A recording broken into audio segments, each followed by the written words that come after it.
തന്ത്രി കണ്ഠരര് രാജീവര് റിമാൻഡിലായി 14 ദിവസത്തേക്കാണ് അദ്ദേഹത്തെ റിമാൻഡ് ചെയ്തിരിക്കുന്നത്.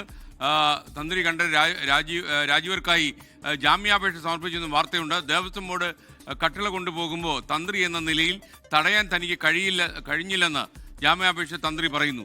ആചാരലംഘനം നടത്തിയിട്ടില്ല, ഗൂഢാലോചന നടത്തിയിട്ടില്ലെന്നും ജാമ്യാപേക്ഷയിൽ തന്ത്രി കണ്ഠരര് രാജീവര് പറയുന്നു. എന്തായാലും അദ്ദേഹത്തെ 14 ദിവസത്തേക്ക് റിമാൻഡ് ചെയ്തു എന്ന വാർത്തയാണ് ഇപ്പോൾ വരുന്നത്.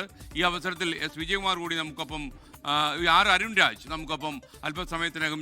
അരുൺ രാജ്, ഇതിന്റെ ഈ റിമാൻഡിന്റെ കൂടുതൽ വിവരങ്ങൾ എന്താണ്? റിമാൻഡ് റിപ്പോർട്ടിൽ പറയുന്നത് അനുസരിച്ച് ഈ ആചാരലംഘനം നടത്താൻ ഇദ്ദേഹം കൂട്ടുനിന്നുവെന്നല്ലേ പറയുന്നത്?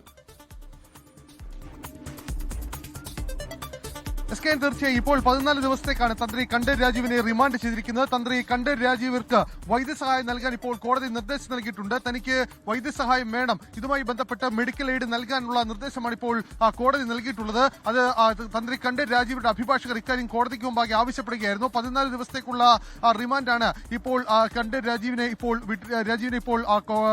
ഇട്ടിരിക്കുന്നത്. ഇതിനുശേഷമായിരിക്കും ഇതുമായി ബന്ധപ്പെട്ട കാര്യങ്ങളിലേക്ക് കോടതി ഇനി കടക്കുക. അതേസമയം തന്നെ ഒരു ജാമ്യാപേക്ഷ കൂടി ഇപ്പോൾ തന്ത്രി കണ്ഠരര് രാജീവരുടെ അഭിഭാഷകർ ഇപ്പോൾ ഫയൽ ചെയ്തിട്ടുണ്ട്. ഈ ജാമ്യാപേക്ഷയിൽ പറയുന്ന ഏറ്റവും പ്രധാനപ്പെട്ട കാര്യം, ഇതിൽ തനിക്ക് കൃത്യമായ പങ്കില്ല, താൻ ഇതുമായി ബന്ധപ്പെട്ട കാര്യങ്ങളിൽ ഇടപെട്ടിട്ടില്ല, ഇതുമായി ബന്ധപ്പെട്ട് തനിക്ക് കൂടുതൽ കാര്യങ്ങൾ അറിയില്ല, താൻ ഈ വിഷയത്തിൽ ദേവസ്വം ബോർഡിന്റെ കാര്യങ്ങൾ മാത്രമാണ് ചെയ്തത്, ദേവസ്വം ബോർഡ് പറഞ്ഞ പ്രകാരം ചെയ്തു എന്നതിനപ്പുറം തനിക്ക് ഇതുമായി നേരിട്ടോ അല്ലാതെയോ ബന്ധമില്ല എന്ന് ഉറപ്പിച്ച് വ്യക്തമാക്കുകയാണ് തന്ത്രി കണ്ഠരര് രാജീവർ. അതുപോലെ തന്നെ ഇതിൽ ആവശ്യമെങ്കിൽ ഈ ജയിലിനുള്ളിൽ വൈദ്യസഹായം നൽകണം എന്ന ആവശ്യം കൂടി ഇപ്പോൾ കോടതി നിർദ്ദേശമായി നൽകിയിട്ടുണ്ട്. കാരണം തനിക്ക് വൈദ്യസഹായം വേണം, കണ്ഠരര് രാജീവർക്ക് ചില ആരോഗ്യ പ്രശ്നങ്ങളുണ്ട് എന്ന് അദ്ദേഹത്തിന് വേണ്ടി ഹാജരായ അഭിഭാഷകർ കോടതി മജിസ്ട്രേറ്റ് മുമ്പാകെ നൽകിയ വിവരത്തിൽ പറയുന്നുണ്ട്. ഇതിനുകൂടി അടിസ്ഥാനത്തിലാണ് അദ്ദേഹത്തെ ഇപ്പോൾ ഈ മാസം 23 വരെ 14 ദിവസത്തേക്ക് റിമാൻഡ് ചെയ്തിട്ടുള്ളത്. ഈ റിമാൻഡ് കാലാവധിക്കിടയിൽ സ്വാഭാവികമായും അന്വേഷണ സംഘം കസ്റ്റഡിയിൽ വാങ്ങും. അന്വേഷണ ഉദ്യോഗസ്ഥർ കസ്റ്റഡി അനിവാര്യമാണ് എന്നുള്ള കാര്യം ഇതിനോടകം തന്നെ വ്യക്തമാക്കിയ സാഹചര്യമാണ് ഉള്ളത്. എന്തായാലും